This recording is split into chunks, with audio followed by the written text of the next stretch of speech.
A reading for Saturday, the 25th, the Feast of the Annunciation. And some people call it the Annunciation of our Lord. Some people call it the Annunciation of the Virgin Mary. Some people just call it the Annunciation. But it's basically the day on which Gabriel, Archangel Gabriel, announced to Mary that she would bear a son. Okay, so I'm going to first go to the day's events. In the year 31, it's the first Easter, according to calendar maker Dionysius Exiguus. In the year 1609, Henry Hudson embarks on an exploration for the Dutch East India Company. 1807, or 88, British Parliament abolishes the slave trade throughout the British Empire. A penalty of £120 per slave is introduced for ship captains. 1895, Italian troops invade Abyssinia, which is now Ethiopia. 1960, the first guided missile is launched from nuclear-powered sub. It's called Halibut. Did you know RCA manufactures the first color TV set? It's a 12.5-inch screen and sells for $1,000 on March 25th in the year 1925. And that was a lot of money then. That's probably like when the first big plasma screen came out from Philips, and it was like $10,000. Anyway. Famous birthdays: David Lean, Jack Ruby, Simone Signoret, Gloria Steinem, Elton John, and Sarah Jessica Parker, who I was just talking about the other day when it was her husband's birthday. Famous weddings: 1734, William IV, Prince of Orange-Nassau, marries Princess Anne of Great Britain, the eldest daughter of King George II, at St. James's Palace. 1795, the second Earl of Liverpool, Robert Jenkinson, who was 25, weds daughter of the Earl of Bristol, Lady Louisa, at Wimbledon. 1961, playwright Samuel Beckett, who was 54, weds Suzanne Dechval Dumensil at a secret civil ceremony in England. Maybe it's Dechevaux. I don't know, Dechevaux. 1895, professional boxer George Foreman, who was 35, weds Mary Martelli.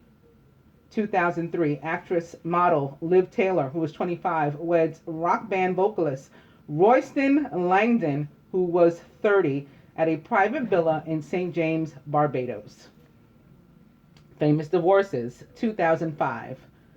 American actress Jennifer Aniston, who was 36, files for divorce from actor and film producer Brad Pitt, who was 41 at the time, due to irreconcilable differences after 4.5 years of marriage.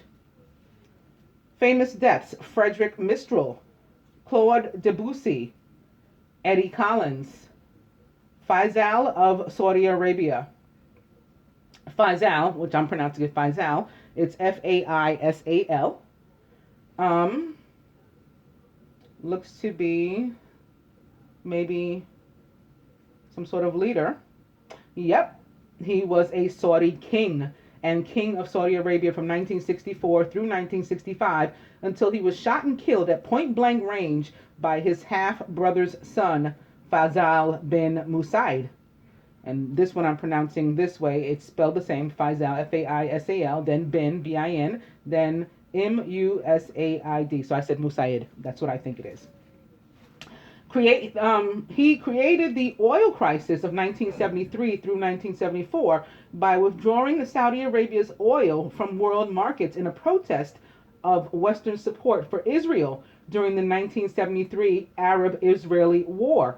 He was born on April 14th in 1906 and was an Aries from Riyadh, R-I-Y-A-D-H, Emirate of Najd, N-E-J-D, and Hassa, H-A-S-A.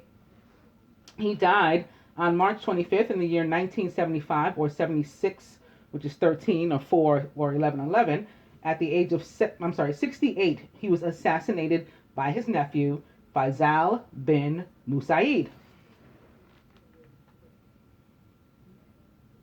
Eddie Collins was American and a baseball legend. He was nicknamed Cocky Collins and was an American Major League Baseball second baseman who played between 1906 and 1930 for the Philadelphia Athletics and the Chicago White Sox. a graduate of Columbia University, Collins holds major league career records in several categories and is among the top few players in several other categories. After retiring as a player, he coached the A's for 2 seasons, becoming general manager of the Boston Red Sox. He was inducted into the Baseball Hall of Fame in 1939, and he had been born on May 2nd in the year 1887, which is 888, and was a Taurus from Millerton, New York, USA. He died on March 25th in 1951 at the age of 63 of heart problems. It just took me down to March in history, and they've added 2, so I'll just go to these. Maybe Spirit wants me to tell you about these now. So the first is Albert's monumental legacy. Architect George Gilbert Scott, who designed the Albert Memorial in honor of Queen Victoria's beloved husband, Prince Albert, died on this day, March 27th in 1878. There's Raphael, and I think I did do that one actually. This one I definitely didn't do. Gucci chief falls prey to the Black Widow. The world of design and fashion was shocked when Maurizio Gucci was shot dead in 1995. His execution would lead to an even greater sensation 3 years later on March 27th in 1995. Claude Debussy, or Debussy, Debussy, was French and a composer. He's famous for Clair de Lune and Prélude et l'après-midi d'une faune. He was born on August 22nd in the year 1862 and was a Leo. I call that a Leo Virgo. He was born in Saint-Germain-en-Laye, France. He died on March 25th in the year 1918 at the age of 55 of colon cancer. Lastly, for the deaths, Frederick Mistral. He was French as well. He was a Provençal poet. He was famous for having won the 1904 Nobel Prize in Literature. He was born on September 8th in the year 1830 and was a Virgo from Milan, France. He died on March 25th in 1914 at the age of 83. Going up to the birthdays, Sarah Jessica Parker, wife of Matthew Broderick, is American, an actress known for her leading role as Carrie Bradshaw on the HBO television series Sex and the City from 1998 through 2004. She was also an executive producer on the show and won 2 Emmy Awards for Outstanding Comedy Series in 2001 and Outstanding Lead Actress in a Comedy Series in 2004. She was born on March 25th in 1965, is 51 years old, and an Aries from Nelsonville, Ohio, USA. Elton John, English and a singer. In his 5-decade career, he has sold more than 300 million records, making him one of the best-selling music artists in the world. He has more than 50 top 40 hits, including 58 Billboard top 40 singles. He has received 6 Grammy Awards, 5 Brit Awards, an Academy Award, a Golden Globe Award, and a Tony Award. He was born on March 25th in 1947, is 69 years old, and an Aries from Pinner, Middlesex, England. I think he's also a knight. They don't say that here, though. Gloria Steinem is American, a journalist, and she's famous for being a social and political activist and leader of a women's liberation movement. She was born on March 25th in 34, and is 82 years old, an Aries from Toledo, Ohio, USA.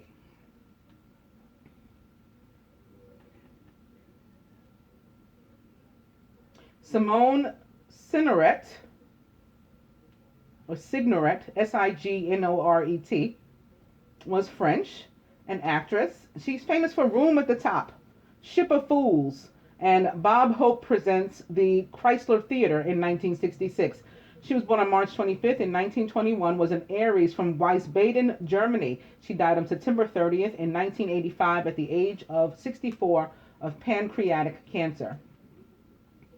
Jack Ruby was American and the killer of Lee Harvey Oswald. He's best known for fatally shooting Lee Harvey Oswald, who was the gentleman who shot JFK, quote unquote, allegedly. There are theories about whether he actually did or not. He shot Lee Harvey Oswald when he was in police custody after being charged with the assassination of John F. Kennedy on live TV. He was born on March 25th in 1911 and was an Aries from Chicago, Illinois, USA. He died on January 3rd in 1967 at the age of 55 of pulmonary embolism. And David Lean was English, a film director. David Lean is a famous film director for his epic films on a grand scale, such as Lawrence of Arabia and Dr. Zhivago. Lean's career began as an editor before he took on directing and later screenwriting roles.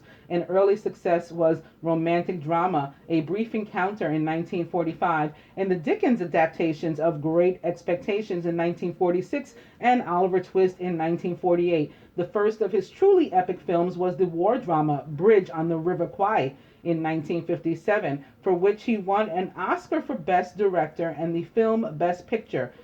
His follow-up, Lawrence of Arabia, in 1962, also won Best Picture and Director. Lean's most financially successful film was Dr. Zhivago in 1965. It was set in revolutionary Russia and was famous for its musical score. Lean's last major film, A Passage to India, in 1984, was based on E. M. Forster's novel, for which he also alone wrote the screenplay. Lean was knighted in 1984. Or 85 or 13 or 1111. He was born on March 25th in the year 1908 and was an Aries from Croydon, Surrey, Great Britain. He died on April 16th in 1991 at the age of 83 of pneumonia. And I believe he was the last of these. Indeed. So, moving right along. Okay. I'm going to do the dice. Beginning again with Weekend Away. Forget It,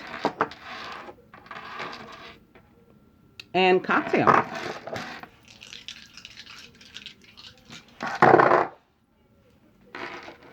Aha! Spirit says Weekend Away. So some of you shouldn't even be watching me since this is for Saturday.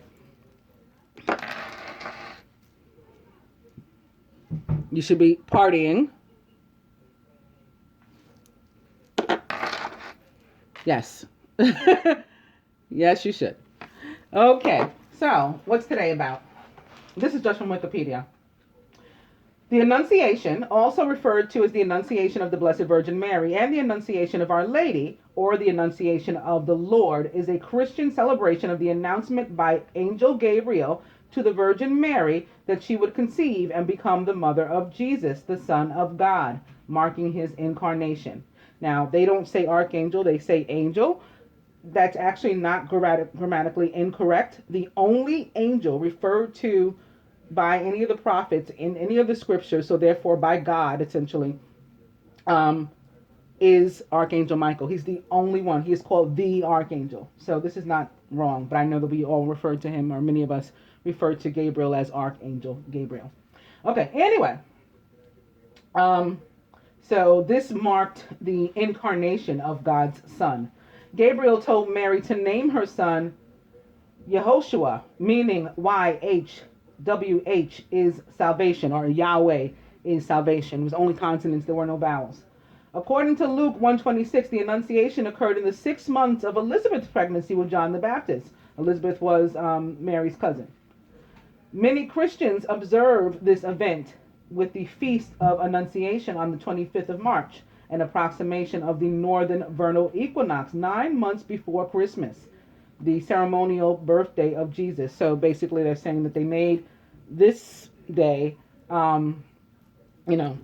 match up exactly 9 months later with the birth. In England, this came to be known as Lady Day. It marked the new year until 1752.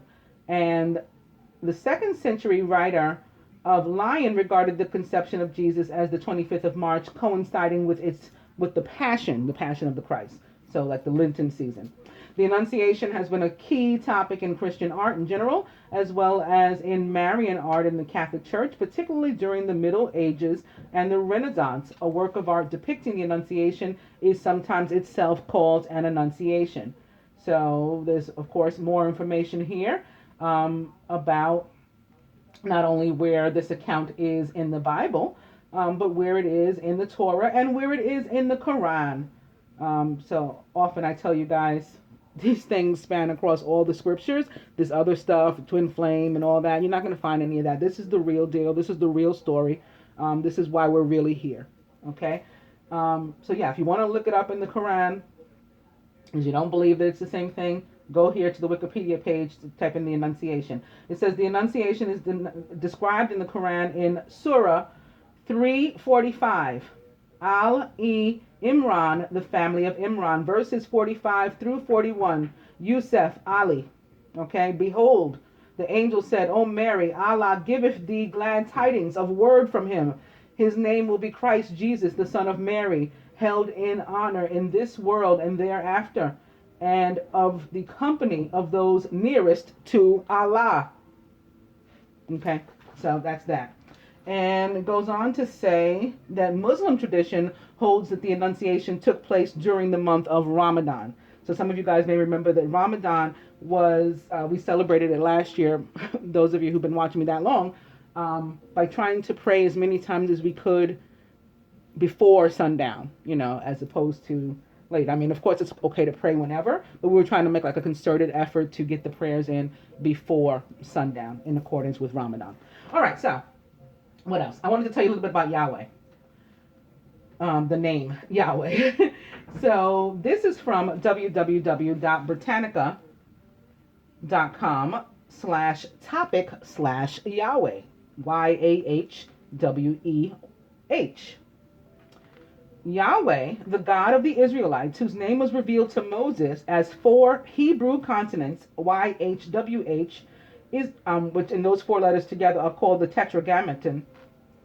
After the Babylonian exile, and especially from the 3rd century, Jews ceased to use the name Yahweh for 2 reasons.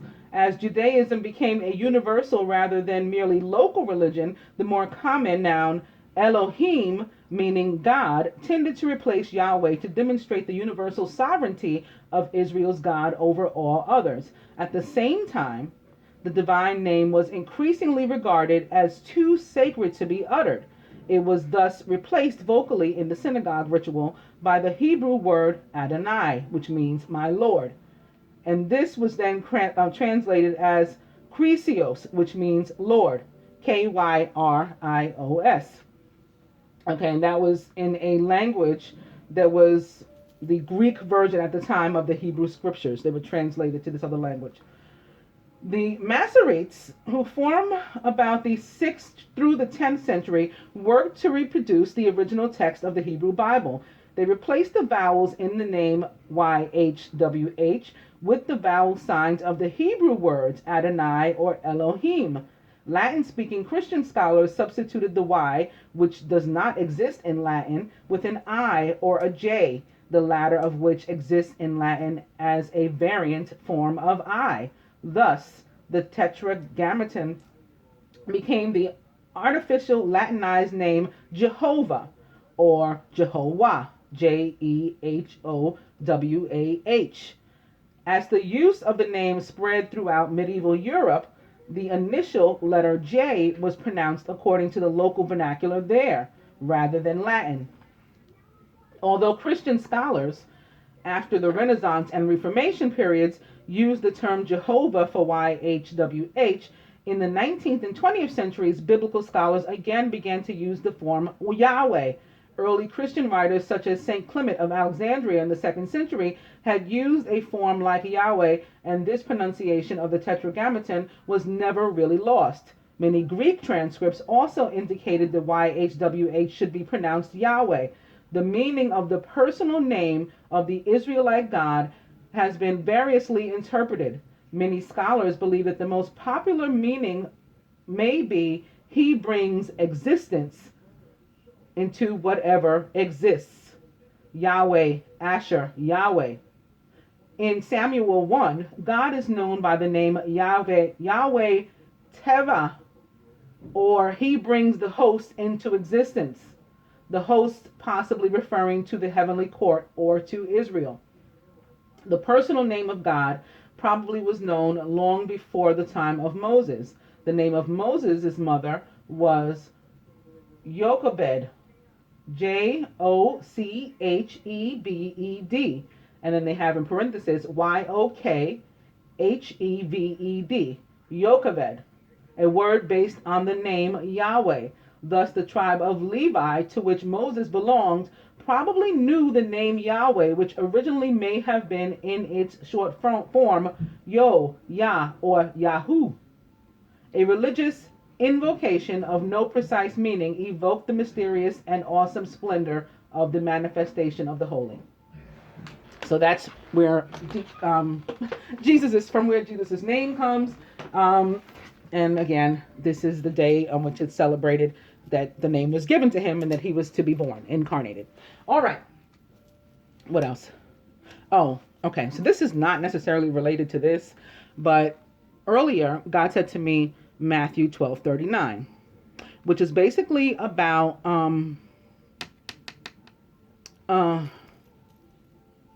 what do you call it? Hang on a second. I can't get the word out. People like having sex, cheating, adulterers. Okay. I don't know why I was having, I'm sorry about that mental block. So 12:39 speaks of, Matthew 12:39 speaks about a generation of adulterers, which may in fact be us, at least for our purposes. And they're always asking for signs, like they're never satisfied. They're always asking for more signs, more signs. And God gets annoyed and says the only sign you're going to get is that of the kind that the prophet Jonah got. Now, Jonah is another one who is sort of across all of these various scriptures. And actually, of what they call the 12 minor prophets, he's the only one that appears in the Quran. So that may mean something. Now, when I started to think about Jonah, after reading that and started to think about us, I also recalled that Orthodox religion reads the entire book of Jonah on Holy Saturday. So I said, maybe God is trying to tell me something about Easter. And I still don't know why he would be telling me today when I was planning on doing this reading for the Annunciation. But again, maybe it ties in somehow. So I thought about that. And then I thought about how Holy Saturday this year, and I didn't look at the calendar, so this is from my mind. So if I'm wrong, please feel free to correct me. But it's April 15th. I meant to look it up to see. But it came to my mind that Holy Saturday this year is April 15th. Well, April 15th is also not only tax day in the United States, but the last day of the Venus retrograde. So I don't know if God is trying to tell me something. So I'm just putting this out there now. We can build on this too. Now, the story of Jonah, it varies a little bit from scripture to scripture. Actually, to speak again of the Quran, and I don't know why I'm stuck on the Quran today, so maybe something's going to come up with that. But to speak then of the Quran, he's compared very much to Elijah in the Quran, and Elijah was said to have saved him, right? Saved him. And so, like, that's supposedly why he's like Elijah.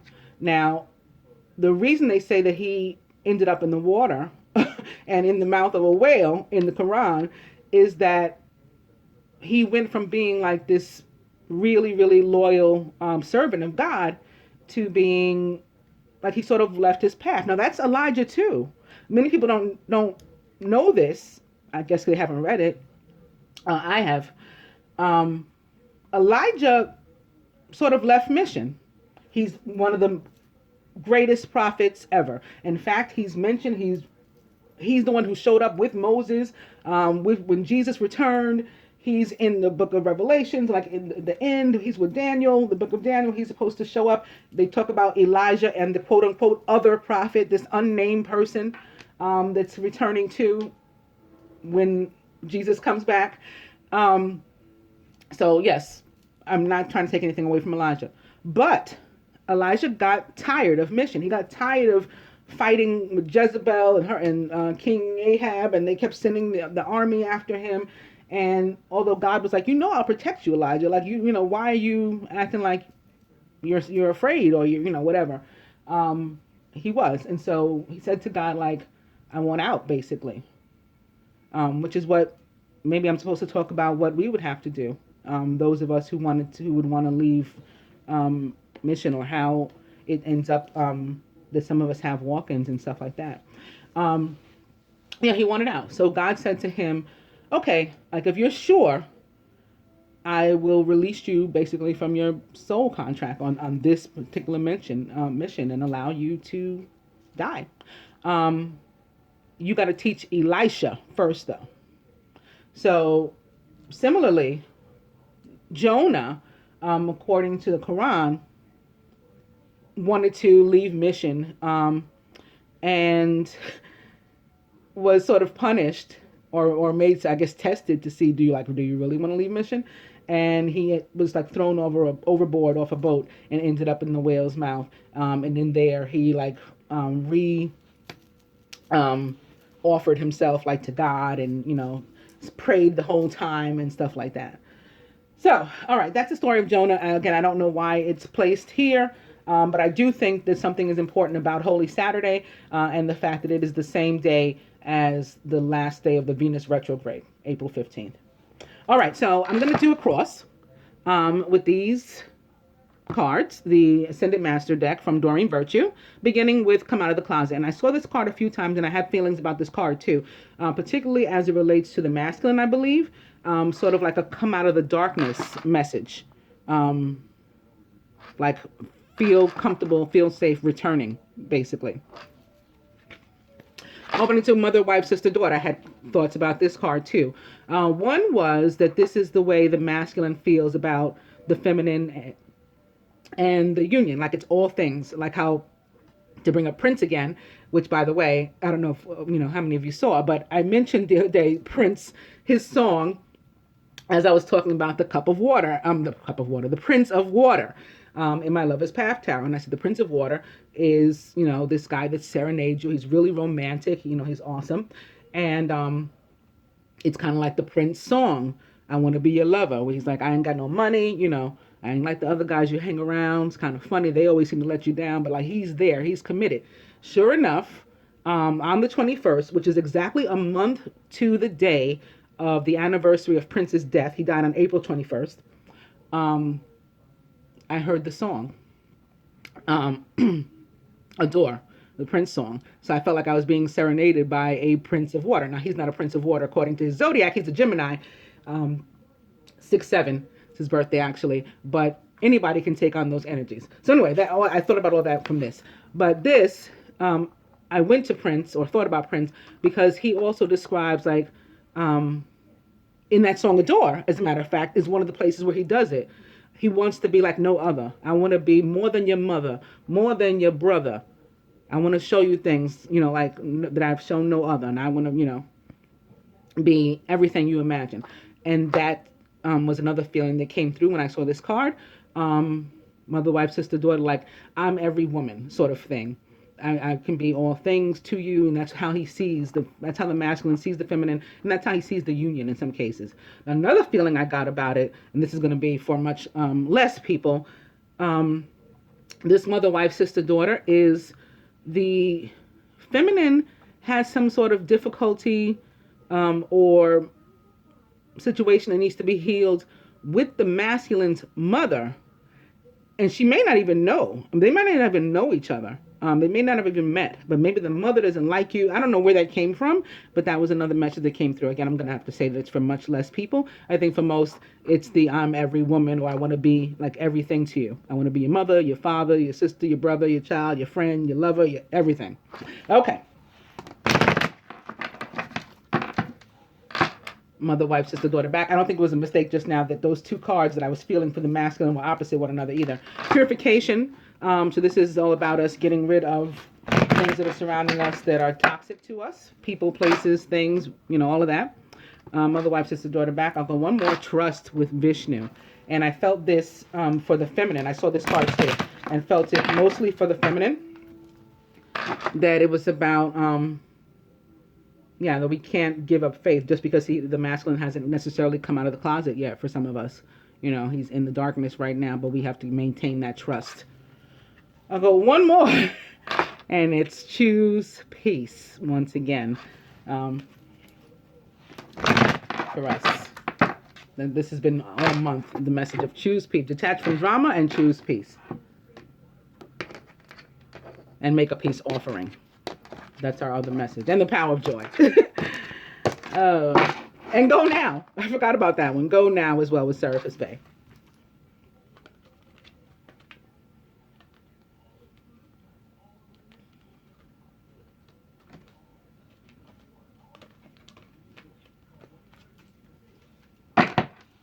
The overall energy is follow your heart with Saint Francis. So what I'm going to do, I'm going to make a cross.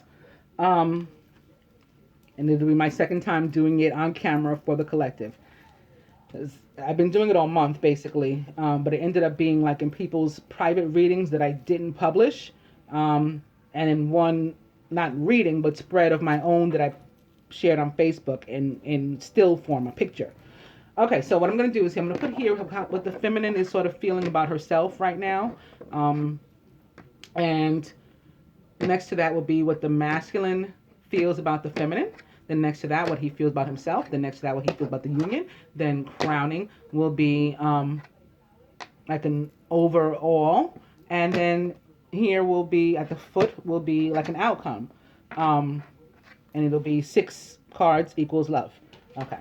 So what the feminine feels about herself, what the masculine feels about her, what he feels about himself, and what he feels about the union. I usually do the top card first. I wonder if I should leave this here or move it. I probably should have left it alone. Overall. And the outcome. And again, the overall energy is follow your heart with St. Francis. Okay, what's the feminine feeling about herself? Flow of prosperity. So again, I mean, we had messages the other day that the feminine sort of like diving into work, changing her focus, trying to get her focus off of just the masculine all the time. But this prosperity also comes in the form of love. It's not just going to be financial abundance. So again, keep your heart open and follow it like St. Francis suggests. What is the masculine feeling about the feminine? He's working on pulling her in. He's working on sending out positive energy, love energy to her to sort of magnetize her and draw him in. He's also hoping that she will do the same, that she'll, get to making intentions and affirmations and, prayers that he will return. That will help to strengthen him. About himself. Yes, he wants this. He's ready and he wants it. As a matter of fact, I was talking to my friend earlier today about hearing a song, I'm ready. Yes, just like the dice said, yes. And, what he feels about the union. Open your heart to love, Jesus. So he feels the feminine like sort of shutting down and, closing herself off from him. And he knows why. He knows it's his fault, Not his fault in the sense that he did something malicious, but he knows it's because he's been away and he's been out of contact in some cases. And when there has been contact, it's been sort of minimal and or superficial. He hasn't been like wholly there. He hasn't really been present in the moment. And he knows this, and he knows he has to change that. Overall, we all have to meditate in order to maybe help with this spiritual law of attraction, is what Babaji says. And this can go toward also listening to the love tones, binaural tones. 528, the love energy to call it in. And the outcome is choose peace. The outcome is to be welcoming when he does come out of the closet and approach, or for you to extend a hand, for you to extend the magnetizing energy feminine. And you can do that again just by, you don't have to call them, you don't have to text them necessarily. You can do that just by listening to the binaural tones, just by doing some meditation, just by saying some positive affirmations, just by praying, just by sending love energy, making an intention. I send you, all the energy of the violet flame and, with all my love, throughout all aspects, dimensions, time, space, all existence, to infinity and beyond. Amen. Something like that. And that will do it. Okay, so now I'll do our regular spread. I was just moved to do a cross for you guys for this day. And maybe I'll do another one with Mary's cards before I do a regular spread. So integrity now. I trust my ability to know what is true for me. Or maybe I won't do a regular spread. Opening to present moment. I am fully present in the here and now. So wasn't I just talking about that? Integrity back.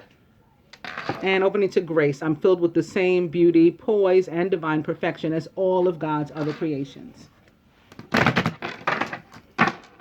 Grace is back. I'm going to cut.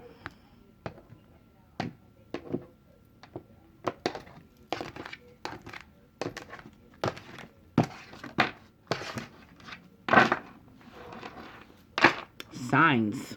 I watch for, notice, and trust the signs that heaven continually sends. So this sort of takes me back to that thing about Jonah, Matthew 12:39, like these adulterous people. And when I say adulterous people, I don't mean the unions. I don't mean the divine unions. I mean the other ones that we're in. Those are adultery because we're married already. So saith the Lord. In the book of Romans, Jesus is very clear that the new covenant says the two souls merged by God, let no man tear asunder. And anything outside of that, that's the adultery. So anyway, the 12:39 again says that we keep doing that, like doing our own thing, doing whatever we want to do, but at the same time asking, for signs from God. And he's saying the only sign you're going to get is the kind that the prophet Jonah got. Basically, I guess you'll be thrown into a pit, you'll be thrown overboard to fend for yourself and remember who's in charge, basically, is what that means to me.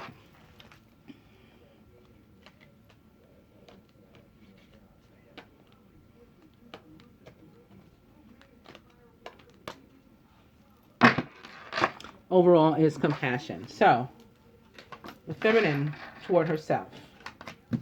The masculine about the feminine toward the feminine.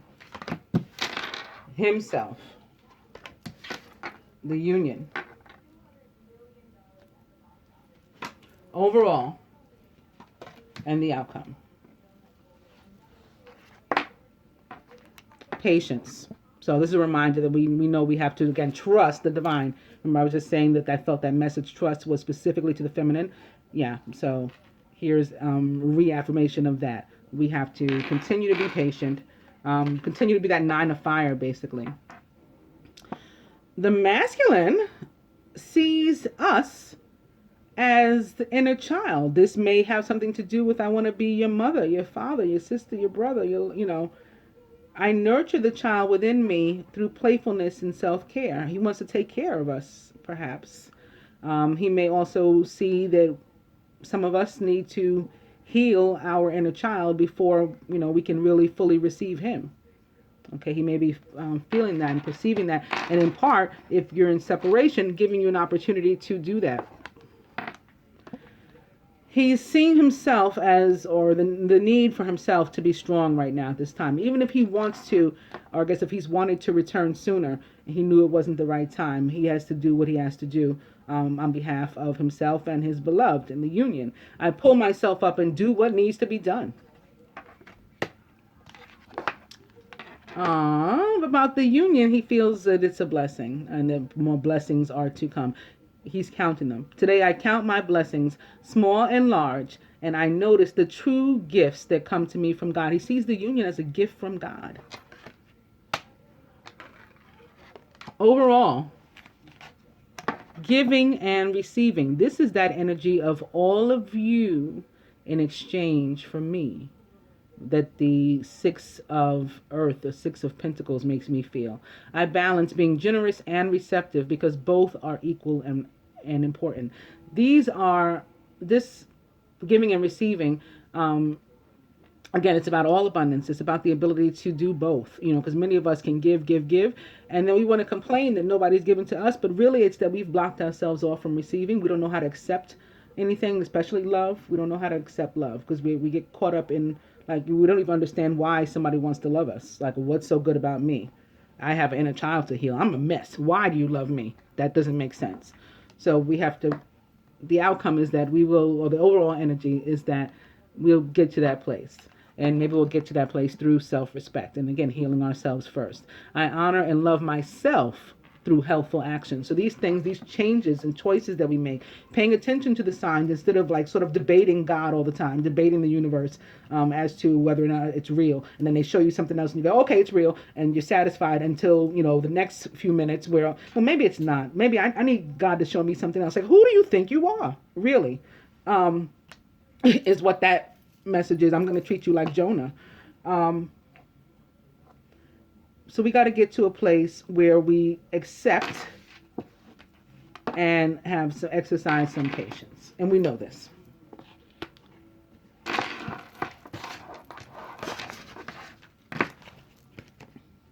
All right, so let's get some advice.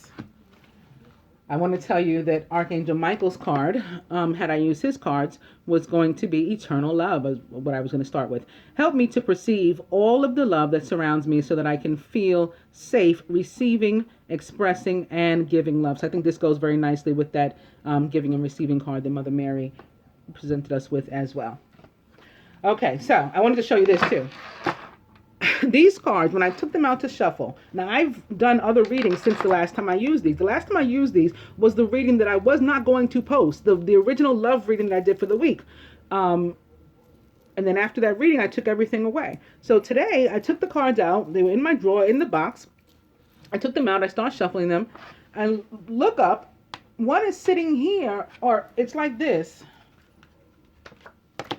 And I'm shuffling, and I go, what is that? And it took me a second, I'm going, is that one of these cards? Like, how the hell did it get there? It was here underneath the box of my romance angel cards. I don't know how it got there, how long it had been there, from when. It was so bizarre, but it was the King of Hearts. This is like the King of Water, the King of Cups, right? The King of Emotion. Opening to the Jack of Diamonds. So this gentleman who wants to deliver a message. Maybe like how the masculine wants to come out of the closet. King of Hearts back. This is Nut, Isis's mother. So goddess of the moon here as the Five of Clubs. Delivering prosperity, like Lakshmi said. Abundance. King of Hearts back.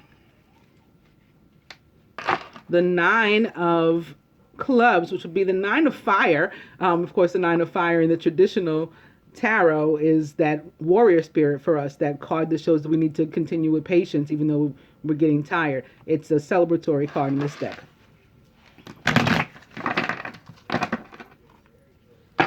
King of Hearts is back. I'm just going to give us one, each one of these.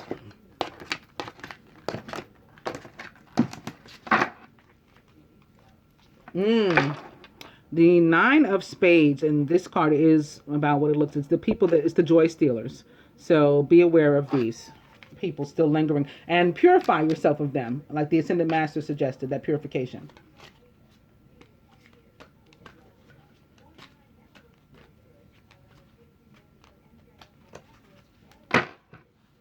And the overall energy is the Four of Diamonds, which would be like the Four of Pentacles. Diamonds represent pentacles or coins in the tarot. And Bast. So this is another card of somebody that sort of doesn't mean you well. And another indication of needing to purify.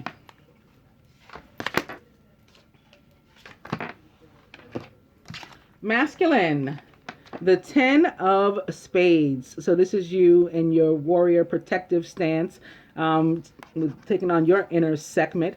This guy's shield here with all these hearts, a heart and a heart and a heart and a heart. It's very much like my rainbow obsidian, because you can't even see all the hearts in this. They continue inside this black heart. It's too dark to pick up on the camera, but there are more hearts here, heart and a heart and a heart. That's the masculine wanting to return with the love, and in this Cupid like way, but also warrior, protective, strength. And for the feminine, abundance. So yeah, continue to work on yourself. Put all of your focus there.